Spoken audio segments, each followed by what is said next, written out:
오늘 함께 살펴볼 말씀은 사도행전 20장 17절에서 27절까지 말씀입니다.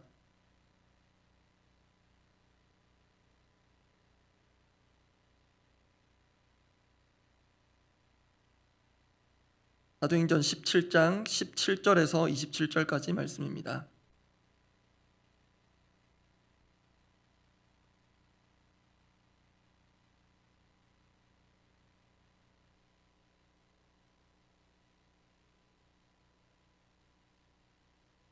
오늘 보면 사도행전 20장 17절에서 27절까지인데요. 매일성경 큐티책의 편성으로는 오늘 보면 27절까지입니다. 내용상 그렇게 구분되는 면도 있는데 바울의 설교는 실제 내일 본문이 35절까지 이어집니다. 그리고 실제로 우리가 평소에도 설교 한 편을 한 자리에서 한 번에 듣지 이를 나눠서 듣는 경우는 거의 없을 것입니다. 그래서 오늘 본문을 읽는 것은 35절까지 바울의 설교 전체를 읽고 오늘 제가 나눌 메시지는 오늘 본문에 한해서 나누도록 하겠습니다. 그래서 함께 읽는 것은 17절부터 35절까지 교독하겠습니다. 제가 먼저 17절 읽습니다.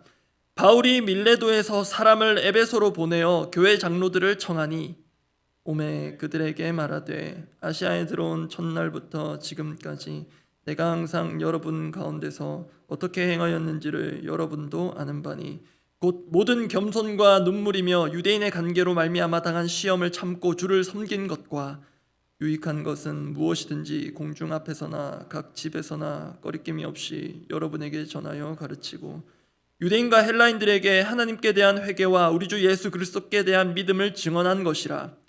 보라, 이제 나는 성령에 매여 예루살렘으로 가는데 거기서 무슨 일을 당할는지 알지 못하노라. 오직 성령이 각 성에서 내게 증언하여 결박과 환난이 나를 기다린다 하시나 내가 달려갈 길과 주 예수께 받은 사명 곧 하나님의 은혜의 복음을 증언하는 일을 마치려 하면은 나의 생명조차 조금도 귀한 것으로 여기지 아니하노라. 보라, 내가 여러분 중에 왕래하며 하나님의 나라를 전파하였으나 이제는 여러분이 다 내 얼굴을 다시 보지 못할 줄 아노라.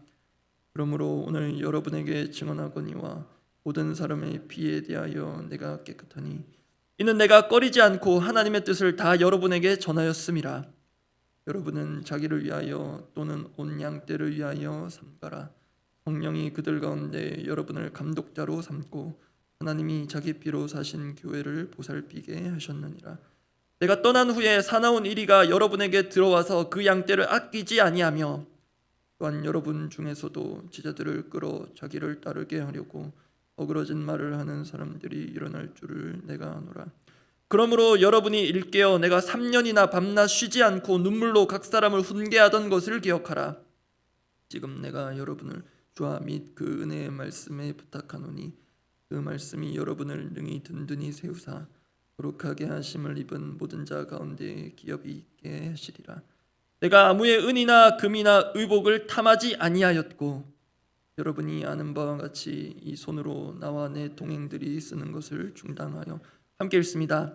범사에 여러분에게 모본을 보여준 바와 같이 수고하여 약한 사람들을 돕고 또 주 예수께서 친히 말씀하신 바 주는 것이 받는 것보다 복이 있다 하심을 기억하여야 할지니라.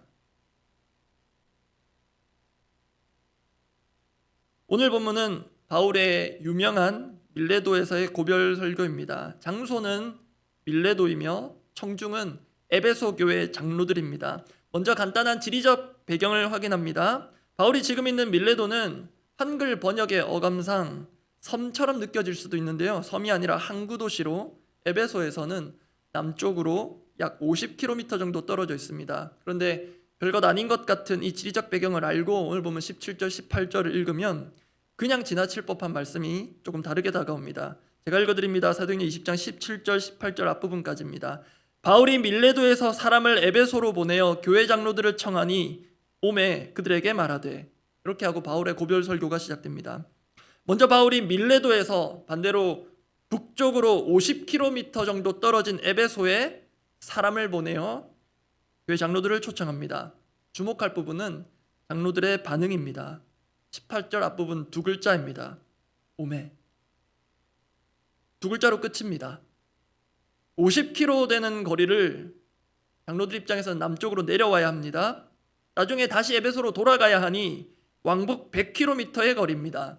에베소 장로들도 나름의 생업이 있을 것이고 또 못 올 만한 사정도 있을 수 있는데요. 누가의 기록대로라면 바울의 초청에 두말 없이 신속하게 밀레도로 내려온 것으로 보입니다. 이것만 보아도 바울과 당시 에베소 교회 장로들과의 관계의 깊이가 어느 정도였을지 충분히 짐작이 됩니다. 혹시 여러분 중에 지인 중 누군가 꽤 거리가 있는 곳에서 연락이 와서 지금 좀 와달라고 한다면 단숨에 달려갈 수 있겠습니까? 또 그런 분 있으십니까? 그러면 이렇게 바울이 불렀다면 묻지도 따지지도 않을 만큼 장로들이 단숨에 그 먼 거리를 달려오게 만든 비결이라고 할까요? 어떻게 그런 관계가 가능했을까? 이 점에 대해 바울의 설교가 직간접적인 답변을 제공하는 것 같습니다. 사도행전 20장 18절에서 21절까지 말씀을 제가 속도감 있게 읽어드리겠습니다. 아시아에 들어온 첫날부터 지금까지 내가 항상 여러분 가운데서 어떻게 행하였는지를 여러분도 아는 바니 곧 모든 겸손과 눈물이며 유대인의 간계로 말미암아 당한 시험을 참고 주를 섬긴 것과 유익한 것은 무엇이든지 공중 앞에서나 각 집에서나 거리낌이 없이 여러분에게 전하여 가르치고 유대인과 헬라인들에게 하나님께 대한 회개와 우리 주 예수 그리스도께 대한 믿음을 증언한 것이라. 이 바울의 설교 전반부를 가만히 보면 우리가 교회에서 가끔 접하는 선교사님들의 선교 보고와 흡사해 보입니다. 단 우리가 일반적으로 알고 있는 선교 보고와는 또는 사역 보고와는 다른 점이 있습니다. 우리에게 있어서 선교 보고 내지는 사역 보고는 보통은 파송받은 선교사가 본인을 파송한 본국의 파송교회 또는 후원교회에 와서 그 선교 현장에 직접 가보지 못한 사람들에게 그간의 선교 사역을 소개하고 보고하는 것입니다. 그런데 지금 바울은 다릅니다. 지금까지 자신이 어떻게 사역을 했는지에 대해 선교 현장의 상황을 전혀 모르는 방문해 본 적도 없는 사람들 앞이 아니라 그 사역의 직접적인 대상이었던, 즉 바울이 목양한 그 양들에게 직접 보고하고 있는 격입니다. 또 그 양들을 함께 보살핀 동력자들이기도 합니다. 그렇다면 그럴 일은 없겠지만 혹시라도 지금 바울이 18절에서 21절 말한 내용 중에 자신의 사역을 과장하거나 거짓된 내용을 말할 수 있었을까요? 게다가 지금 바울의 고별 설교의 대상은 에베소 교회의 장로들입니다. 지금 우리 시대 장로님들의 역할은 대개 행정적 차원에 치중된 경향이 없지 않습니다. 우리 교회는 당회가 없어서 운영위원회가 있는데요. 운영위원회도 주로 행정적 역할을 감당할 때가 많습니다. 근데 여러분, 초대교회 장로의 핵심적인 역할은, 또 성경적 장로의 핵심적인 역할은 목양입니다. 실제로 신약 성경에서 등장하는 장로라는 용어는 지금 우리로 치면 목회자에 준하는 용어입니다. 일례로 사도 요한은 서신서에서 자신을 장로라고 소개합니다. 요한 2서와 요한 3서의 시작이 똑같은데요. 사도 요한은 자신을 장로인 나는 이렇게 얘기합니다. 그리고 역사적으로 16세기 종교개혁자 칼빈이 목회한 교회의 당회록을 보면 장로들이 성도들을 신방한 내용들이 기록되어 있습니다. 즉 지금 바울은 누구보다도 자신의 목양 사역을 가까이서 보고 잘 알고 있을 에베소 교회 장로들 앞에 나아가 자신과 함께 그 목양 사역을 동력한 그 에베소 교회 장로들 앞에 바울 자신이 에베소에서 3년간 했던 사역 그대로를, 있는 그대로를 전하고 있습니다. 이러한 점을 볼 때 저는 오늘 바울의 사역, 그의 미셔널 라이프에 대해 이렇게 정리하고 싶습니다. 바울의 미셔널 라이프 첫 번째입니다. 바울의 미셔널 라이프 첫 번째, 삶이 메시지가 되는 사람입니다. 오늘은 제가 관련된 설명을 먼저 드리고 설교 대지를 나중에 알려드리는 방식으로 말씀을 나눌 것입니다. 지금 설명드린 바울의 미셔널 라이프 첫 번째는 요약하자면 삶이 메시지가 되는 사람입니다. 바울은 삶이 메시지가 되는 사람입니다. 살아낸 만큼 지금 말했고요, 말한 대로 살아낸 사람입니다. 그 사람의 삶이 미셔널 라이프의 중요한 특징이라 할 수 있겠습니다. 그런데 바로 이 지점이 특히 저에게 큰 도전이 됩니다. 앞서 말씀드린 대로 바울의 고별 설교의 1차적인 대상은 성도를 목양하는 교회의 리더들입니다. 말한 대로 살았고요, 살았던 대로 말할 수 있었던 바울 앞에서 저를 돌아보면 주로 말만 하며 살았던 것 같고 또 지금도 그렇게 살아가고 있는 듯합니다. 그리고 만약 실제로 살았던 대로 말한다면 누구에게도 썩 덕이 되지 않을 그런 사람임을 저는 인정할 수밖에 없습니다. 그래서 그런 저를 포함하여 주님께서 특별히 직간접적으로 영혼을 목양할 책임을 맡기신 분들은 이렇게 기도해야 할 필요가 있겠습니다. 주님, 말한 대로 살고 삶이 메시지가 되는 사람, 맡겨진 영혼들에게 그런 사람 되게 하옵소서. 두 번째 대지를 나눌 텐데요, 역시 관련된 내용 먼저 나눈 후에 대지를 나중에 말씀드리겠습니다. 바울이 지금 있는 밀레도는 예루살렘을 가기 위한 여러 경유지 중 하나입니다. 그런데 여러분, 바울이 예루살렘으로 간다는 것은 보통 일이 아닙니다. 바울이 예루살렘으으로 간다는 것이 어떤 의미인지 다른 사람들도 잘 알고 있었고 누구보다 바울 자신이 더 잘 알고 있었습니다. 그렇기 때문에 예루살렘 행을 앞두고 바울이 가지고 있는 특별한 다짐, 각오 같은 것들을 엿볼 수 있는 것이 오늘 보면 22절부터 24절입니다. 제가 22절 먼저 읽겠습니다. 보라, 이제 나는 성령에 매여 예루살렘으로 가는데 거기서 무슨 일을 당할는지 알지 못하노라. 오직 성령이 각 성에서 내게 증언하여 결박과 환난이 나를 기다린다 하시나. 그리고 24절은 아마 아시겠지만 올해 더사랑교회의 말씀입니다. 같이 한번 읽어보겠습니다. 내가 달려갈 길과 주 예수께 받은 사명 곧 하나님의 은혜의 복음을 증언하는 일을 마치려 하면은 나의 생명조차 조금도 귀한 것으로 여기지 아니하노라. 올해 말씀인 이 사도행전 20장 24절은 그 자체로도 어떤 비장함이 있지만 바울의 설교의 전후 맥락을 살펴보면 또 그의 선교 여행의 그 여정을 살펴보면 그 무게감, 묵직함이 더욱 생생하게 다가옵니다. 앞서 말씀드린 대로 바울은 예루살렘의 행이 어떤 것인지 분명히 알고 있습니다. 이 말씀 가운데도 나옵니다. 우선 그것은 자신의 계획을 넘어 성령에 매여 성령님의 계획에 자신을 맡긴 것입니다. 그리고 예루살렘으로 돌아가면 그간의 전도 여행에 대해 보고하고 축하받고 축복받고 안식년 누리는 그런 게 보장된 게 아니라 결박과 환난이 기다린다 합니다. 성령께서 증언하셨다고 합니다. 그것도 각 성마다 가는 곳마다 그렇게 알려주셨다고 합니다. 그걸 알고도 바울은 그런 예루살렘으로 갑니다. 이 부분이 저와 또는 우리와 많이 다른 것 같습니다. 특히 저는 예전에 사역하던 교회에서 분립개척을 여러 번 했는데 그중 한 번 동참한 적이 있습니다. 그래서 그 분립개척 교회에 동참한 그 시작하는 사역이 어떤 것인지 나름의 경험이 있습니다. 썩 유쾌하지 않은 경험들이 주를 이룹니다. 그러던 중에 개인적으로 더사랑교회로의 부르심이 있었고 과정들 생략하고 부르심에 응해서 지금까지 왔습니다. 그래서 저는 처음부터 장밋빛 미래 생각하지 않았습니다. 처음부터 당연히 힘들고 어려운 길일 거라는 것을 알고 시작했습니다. 광야 수준을 넘어 황야로 가는 길이다 그렇게 생각하고 작업하는 노트북 폴더 이름도 황야 사역 이렇게 붙여두고 자료들을 정리해 왔습니다. 그런데 그렇게 예상을 하고 예측을 해도 예상 밖의 일이, 상상을 초월하는 일들이 현장 가운데 일어납니다. 저 개인의 연약함과 완악함으로 인한 면도 있음을 부인할 수 없습니다. 그럴 때 거의 매번 들었던 마음의 움직임은 부럽지만 여기서 끝내야 하나, 어떻게 돌아가지? 였던 것 같습니다. 그랬던 저였기에 24절에서의 바울의 고백은 너무나도 남다르게 다가옵니다. 사도행전 20장 24절 말씀 제가 다시 읽어드립니다. 내가 달려갈 길과 주 예수께 받은 사명 곧 하나님의 은혜의 복음을 증언하는 일을 마치려 하면은 나의 생명조차 조금 더 귀한 것으로 여기지 아니하노라. 여기서 바울의 미셔널 라이프 두 번째가 발견됩니다. 바울의 미셔널 라이프 두 번째는 사명 앞에 생명도 상대화할 줄 아는 사람입니다. 사명 앞에 생명도 상대화할 줄 아는 사람. 사실 이 사명이라는 글자에 주님이라고 해도 하나도 틀리지 않습니다. 주님 앞에 자신의 생명도 상대화할 줄 아는 사람. 이 상대화라는 표현이 다소 난해하게 들리실 수 있는데요, 지난주에 장창수 선교사님의 표현을 활용한 것입니다. 바울은 주 예수께 받은 사명이라는 절대적인 가치 앞에 자신의 생명조차도 상대적 가치로 둘 줄 아는 그런 사명자였습니다.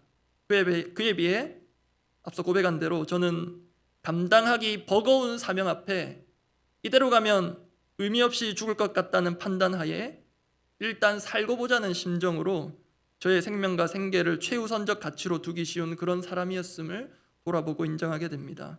그래서 저는 살았던 대로 말한다면 메시지가 되기 어렵다고 말씀드린 것입니다. 그런데 그런 저에게 이 사도행전 20장 24절 말씀이 뭔가 훅 들어왔습니다. 올해 초에 제가 새벽기도 때 나누기도 했었는데요.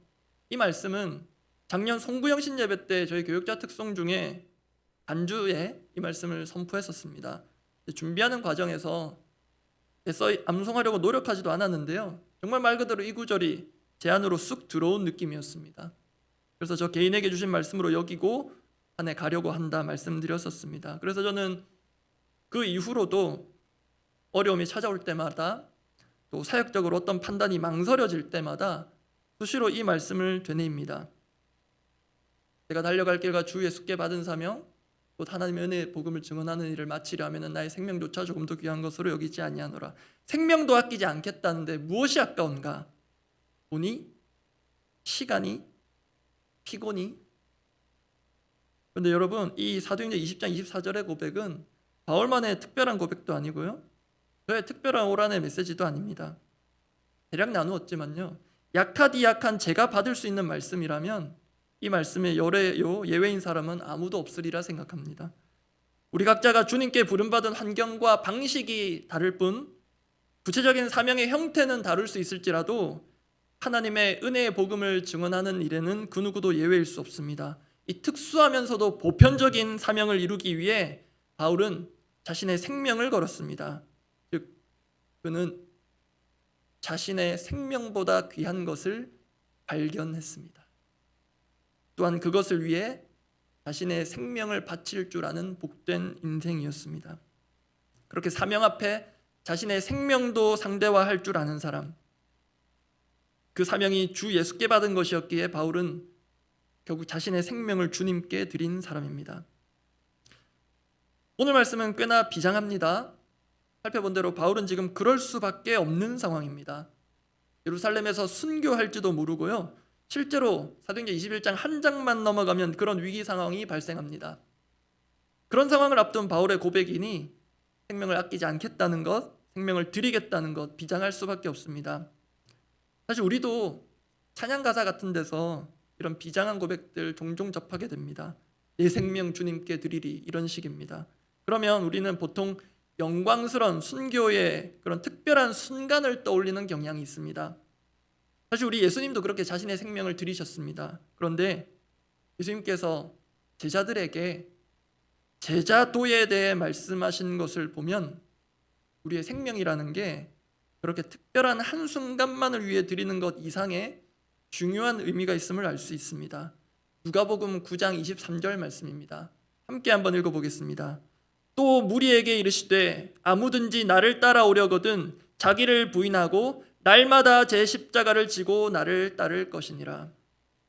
이 당시의 십자가는 비유가 아닙니다. 죽음 그 자체입니다. 그런데 주목할 것은 날마다입니다. 정말 우리가 예수님 말씀대로 제자된 자로서 날마다 제 십자가 지고 산다면 죽음이야말로 우리의 일상이라고 할 수 있겠습니다. 사명 앞에 자신의 생명을 상대화하는 것은 바울처럼 비장한 상황에서만 아니라 우리의 일상에서도 얼마든지 가능하고 또 필요한 우리의 미셔널 라이프입니다. 말씀 정리합니다. 바울의 미셔널 라이프 오늘 두 가지 살펴보았습니다. 삶이 메시지가 되는 사람, 그리고 사명 앞에 생명도 상대화할 줄 아는 사람, 그 사람이 저와 여러분이기를, 그렇게 살아가는 오늘이 되기를 바랍니다. 기도하겠습니다.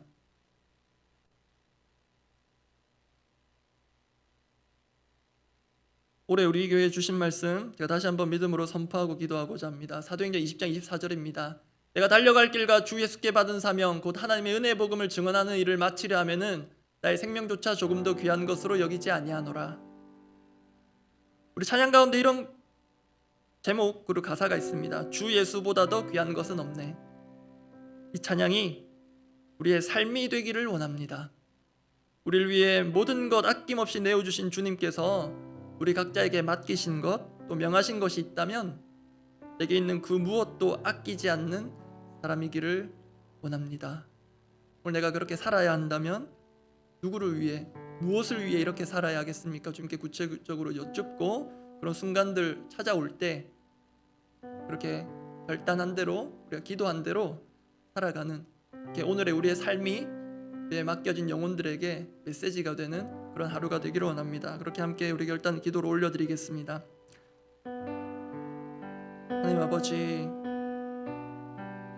우리에게 바라보며 또 본이 될 모델이 될 귀한 믿음의 선진들 알고 보게 하심을 감사합니다. 그 영적 거장 앞에 우리가 위축되는 것이 아니라 우리도 각자에게 주님께서 주신 사명이 있고 우리 각자에게 나름대로 주신 주님의 그 뜻이 꿈이 있음을 기억하며 오늘 하루 주님께 우리의 삶을 내어드리며 나아갑니다. 주님, 오늘 우리의 작은 일상이 누군가에게 살아계신 하나님을 증언하는 메시지가 될 수 있기를 원합니다.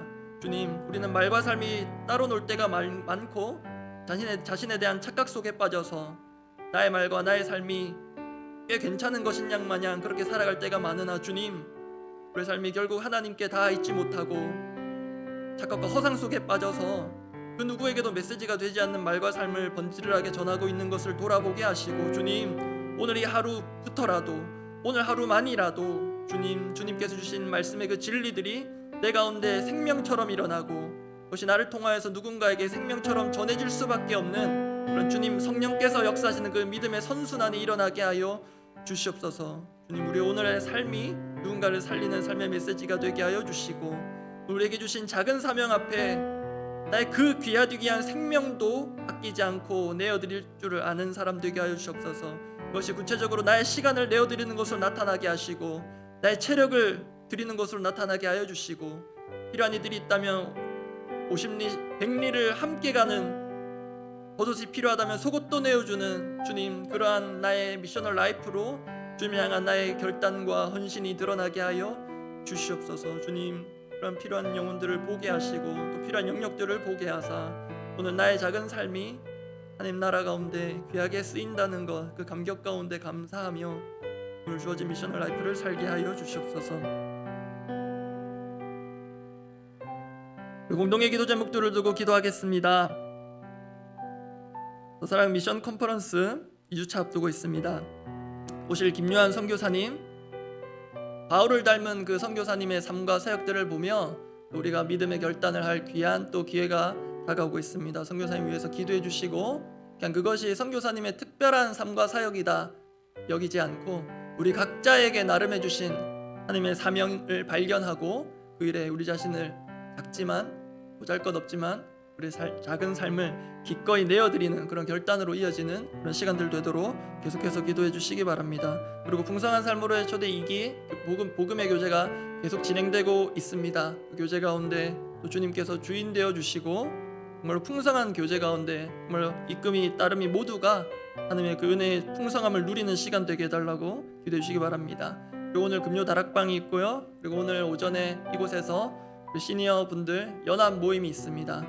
짧은 시간이지만 또 매주 하는 시간이지만 그 어느 때와 비교할 수 없는 정말로 내 생명을 들여서 참여해도 아깝지 않을 그 주님의 임재 그리고 성령의 교제가 있는 그런 시간들 되게 해달라고 또 준비하는 우리 순장님들 또 참여한 우리 순원분들 특별한 사정 생겨서 못 오거나 하면은 또 마음이 어려워지고 또 힘들어질 텐데 그런 모든 사정들 주님께서 주관하여 주시고 어디에 있든지 마음을 함께하는 그런 모임들 되게 해달라고 모임의 주인이 되어 달라고 그렇게 중보하며 각자 기도하고 돌아가시기 바랍니다. 기도하겠습니다.